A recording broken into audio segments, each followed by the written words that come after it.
Radio Arson, une série de podcasts proposée par la bibliothèque de la Villa Arson.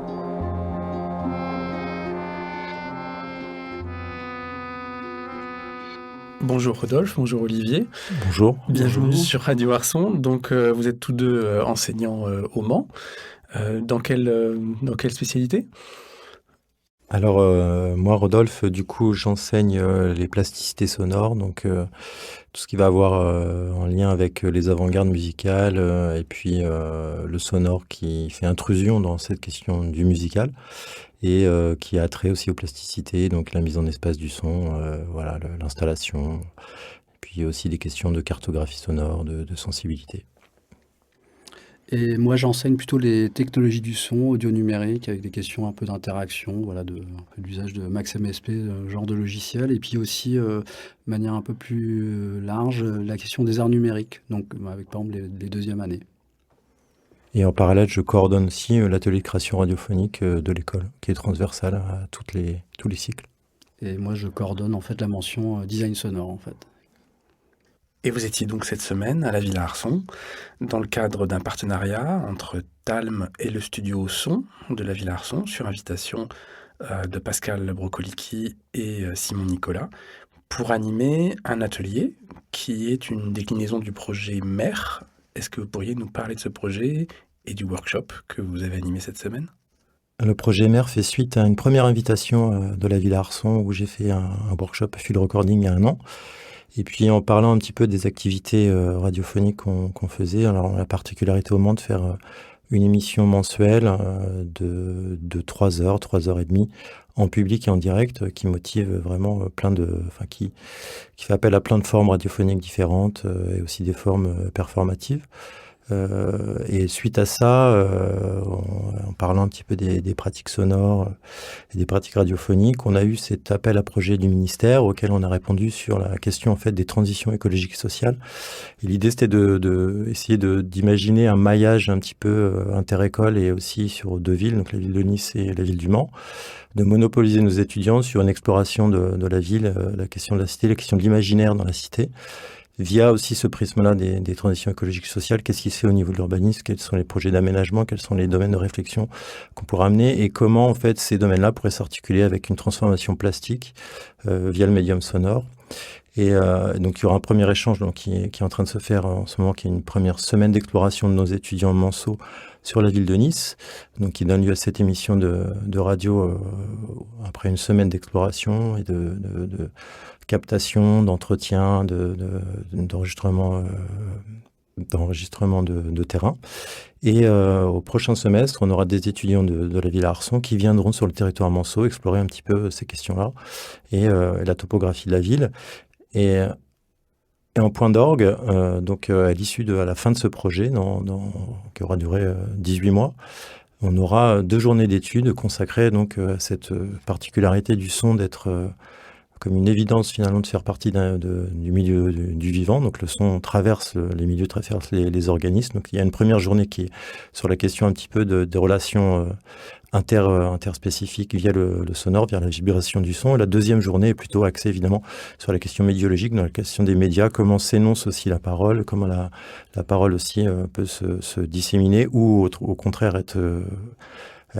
avoir un contrôle et comment ce contrôle aussi, comment le son en fait peut aussi être un moyen de coercition.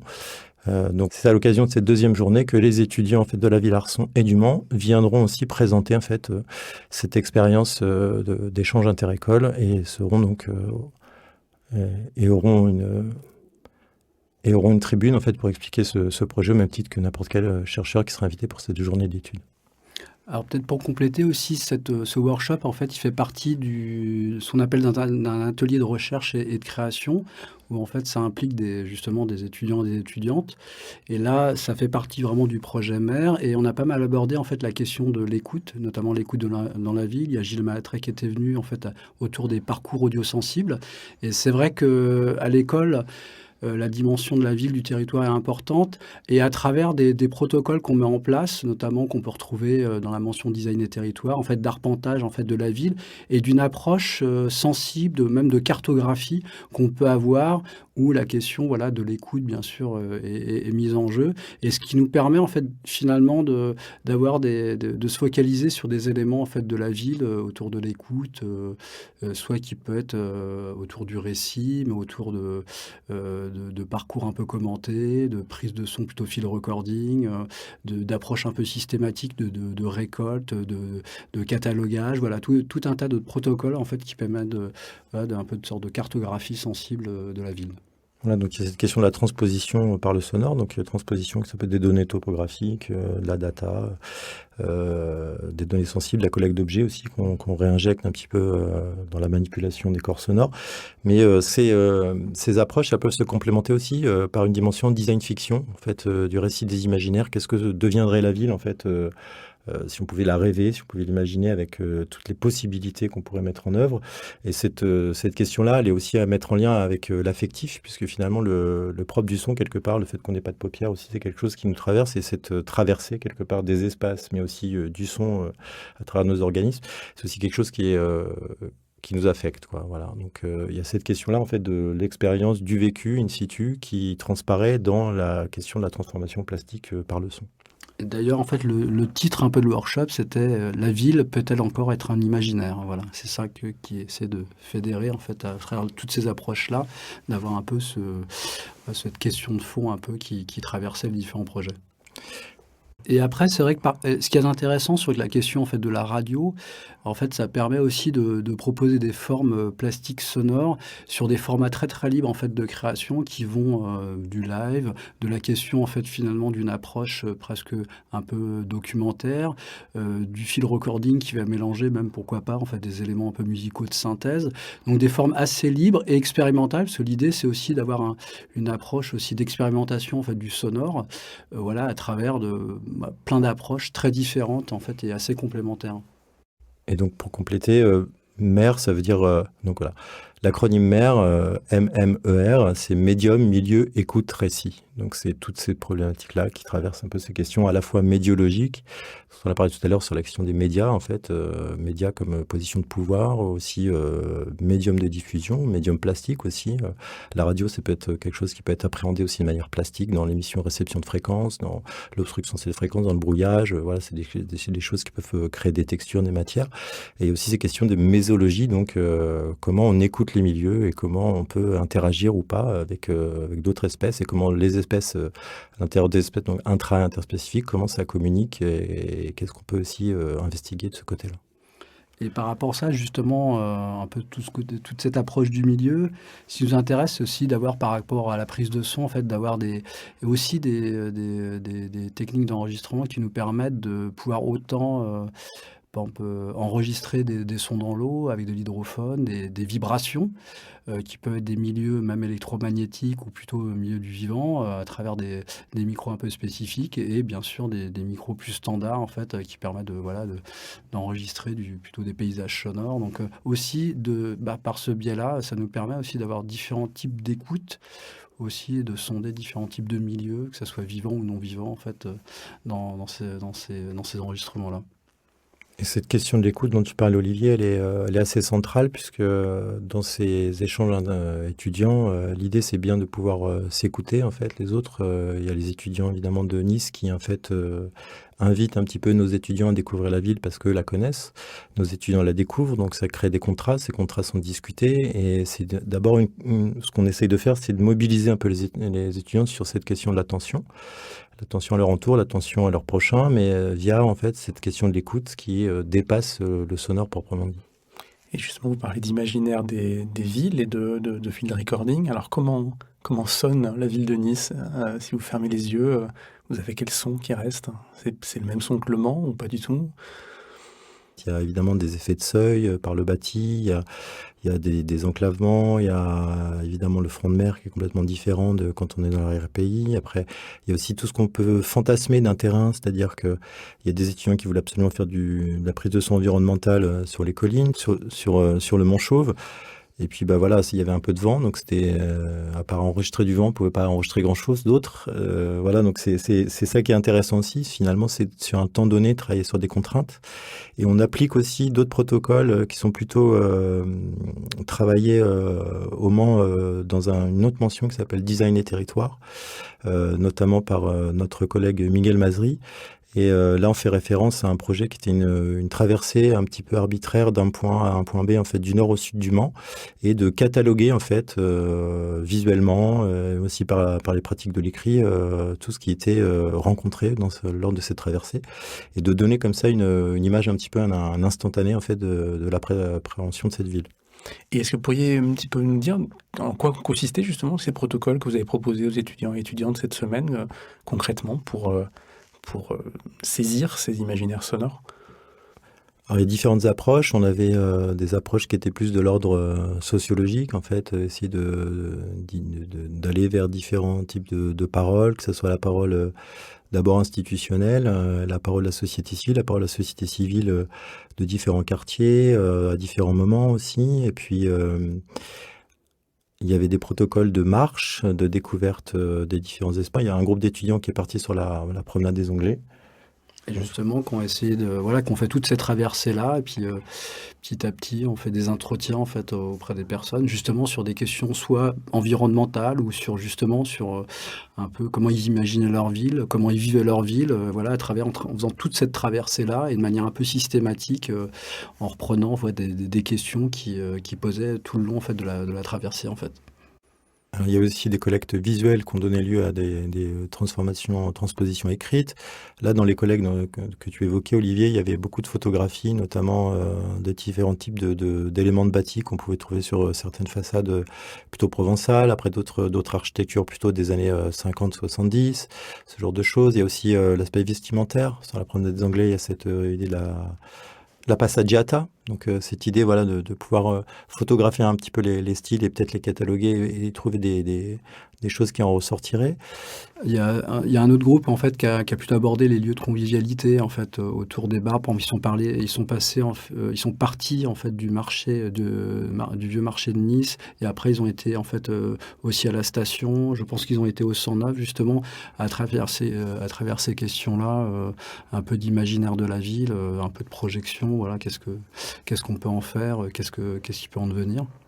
Et qu'est-ce que dit un même type de lieu, mais dans un contexte différent, et aussi à des horaires différents. Et il y a des choses qui ressortent, qui sont pas opposées, mais qui contrastent un petit peu aussi. Évidemment, à la station, on n'a pas la même chose qu'au marché aux fleurs la nuit.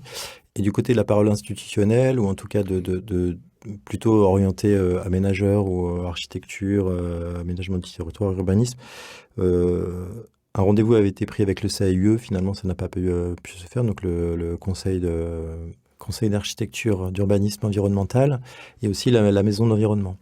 Donc c'est ça qui nous intéresse aussi, enfin en tout cas de monopoliser les étudiants un peu sur ces questions-là, mais ça fonctionne encore une fois par leurs envies. L'idée c'est aussi de pouvoir constituer des groupes d'étudiants comme ça, avec la Ville Arson d'un côté, Talm de l'autre, et ça fonctionne pas, voilà, donc ça va fonctionner à l'affect encore une fois, et donc certains vont se greffer sur ces sujets plus de captation de la parole, et d'autres vont plus avoir sur le côté sensible, la prise de son. Et encore une fois, ce qui est intéressant, c'est qu'on oriente un petit peu. Il y a aussi évidemment des bases théoriques, de l'arpentage du territoire, des questions sociologiques, la tourienne, etc. Je vois que cette semaine, il y a Mathieu Duperex qui est passé en conférence. Donc voilà, son travail sur voyage en sol incertain, sur le delta du Rhône et puis du Mississippi, c'est des choses qu'on a un peu influées au départ. Mais là, c'est vraiment aussi une manière de les positionner. Mais après, c'est eux qui travaillent eux-mêmes avec leur temporalité. Et l'idée, c'est encore une fois, initier des choses qui vont perdurer par la suite, quoi. Ça tisse des liens, ça tire des liens, et après, c'est à eux de les développer dans leurs pratiques respectives ultérieurement. Quelle est la spécificité d'une école d'art, donc plutôt une approche plasticienne du son par rapport à d'autres approches et d'autres enseignements plus exclusivement consacrés à la question de la radiophonie, justement? Quelle est la couleur particulière que donne le fait de travailler plutôt dans une école d'art sur ces questions? Je pense qu'en fait, ce qui est intéressant, c'est que c'est au niveau des formes que ça peut produire, elles sont assez libres, en fait. Après, ce qui change un peu, c'est que finalement, nos étudiants, en fait, du fait de leur pratique de la radio à l'école du Mans, à travers Radio On, en fait, ils amènent aussi une façon de travailler qui est aussi propre à la radio, sur la façon de structurer une émission. Et je pense que ça aussi, les étudiants, c'est intéressant. Villarson, en fait, aussi découvre finalement en fait, ces approches-là. Et pour les étudiants et les étudiantes, eux, aussi amènent peut-être leur approche, plus de plastique sonore aussi. Et donc, il y a une rencontre en fait, entre les deux qui est intéressante en fait, dans les formes que ça produit. Et sur cette spécificité de la radio dans une école d'art, il y a d'abord une certaine liberté de ton et de parole. Encore une fois, au Mans, on a la spécificité de travailler en public et en direct. Donc c'est un laboratoire permanent qui est ouvert à l'oreille tierce, donc c'est l'oreille de l'auditeur, mais là encore une fois c'est l'oreille du public qui est présent. Donc évidemment c'est en très grande majorité nos étudiantes, nos étudiants qui sont là en tant que public, plus ou moins d'ailleurs présents selon les émissions. Et puis ce qui est caractéristique aussi de cette radio, c'est de fonctionner sur l'horizontalité. C'est-à-dire que nous, en tant qu'enseignants, on est là pour organiser un petit peu les choses, faire des réunions de préparation. C'est les étudiants, les étudiantes qui vraiment font leur contenu, proposent un sujet et décident qui fait quoi, s'engagent à un poste, donc qui est directeur d'antenne, qui va vouloir animer, qui va apporter des prédiffusés, une chronique, un reportage, une pièce électroacoustique, qui veut s'essayer à l'oralité, ne l'a jamais fait, qui veut s'essayer à la technique.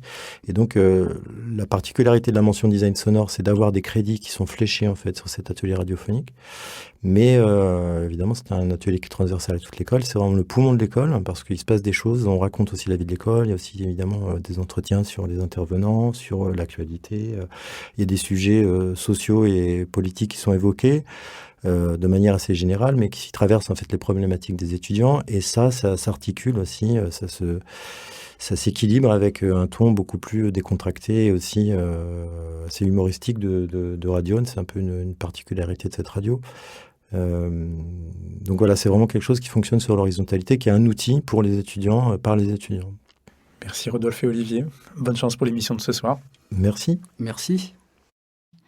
Désormais, place à la création de Romain Alinan.